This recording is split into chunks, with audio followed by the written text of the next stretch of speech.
Assalamualaikum warahmatullahi wabarakatuh. Saya Sutisna Santosa dari Prodi Teknik Informatika B. Di sini saya akan mempresentasikan arus penggunaan Pancasila di pasca kemerdekaan. Pada awal kemerdekaan, bangsa Indonesia menerapkan Pancasila sebagai dasar negara yang disahkan oleh Panitia Persiapan Kemerdekaan Indonesia, yaitu PPKI. Namun tidak berjalan dengan mulus. Bagaimana penerapan Pancasila sebagai dasar negara pada masa awal kemerdekaan? Berikut adalah upaya-upaya untuk menggantikan Pancasila sebagai dasar negara dengan ideologi lain. Yang pertama, pemberontakan Partai Komunis Indonesia (PKI). Pada 18 September 1948 terjadi pemberontakan PKI yang dipimpin oleh Musso di Madiun. Pemberontakan tersebut merupakan pemberontakan besar pertama setelah Indonesia merdeka. Pemberontakan tersebut bertujuan untuk mendirikan negara Soviet Indonesia yang berideologi komunis. Mereka ingin menggantikan Pancasila sebagai dasar negara dan pandangan hidup bangsa dengan paham komunis.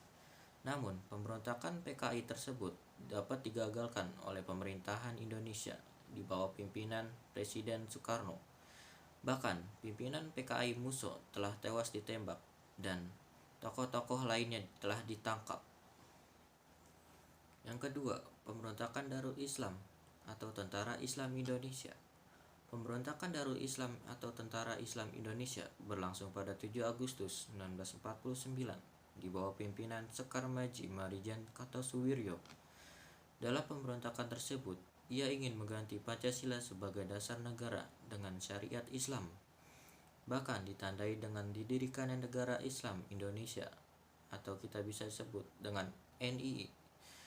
Upaya bangsa Indonesia menumpas pemberontakan tersebut memakan waktu cukup lama.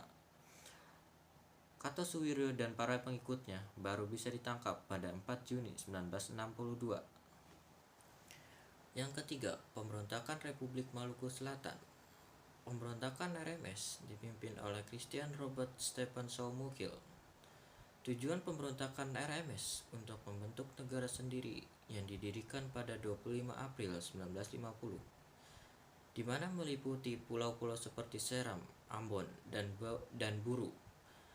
Pada November 1950, RMS di Ambon dapat dikalahkan oleh tentara Indonesia. Namun, pemberontakan di Seram masih berlanjut hingga Desember 1963. Kekalahan di Ambon berujung pada pengungsian pemerintahan RMS ke Seram. Kemudian mendirikan pemerintahan dalam pengasingan di Belanda pada tahun 1966. Yang keempat, Perjuangan Rakyat Semesta atau Pramesta. Pramesta atau Pemerintah Revolusioner Republik Indonesia (PRRI) dipimpin oleh Syarifuddin Prawira Negara dan Venty Sumual pada 1957 sampai dengan 1958. Pemberontakan tersebut terjadi di Sumatera dan Sulawesi. Ini merupakan bentuk koreksi untuk pemerintah pusat yang dipimpin oleh Presiden Soekarno. Karena Presiden Soekarno tidak bisa lagi diberikan nasihat dan menjalankan pemerintahan sehingga terjadi ketimpangan sosial. Pemerintah pusat dianggap telah melanggar Undang-Undang Dasar. Pemerintahan yang desentralistis sehingga pembangunan di daerah menjadi terabaikan.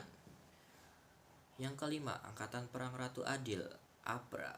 APRA merupakan milisi yang didirikan oleh Kapten Kolonel Raymond Wrestling pada 15 Januari 1949. Gerakan APRA bertujuan untuk mempertahankan bentuk negara federal di Indonesia dan memiliki tentara sendiri bagi negara-negara RIS.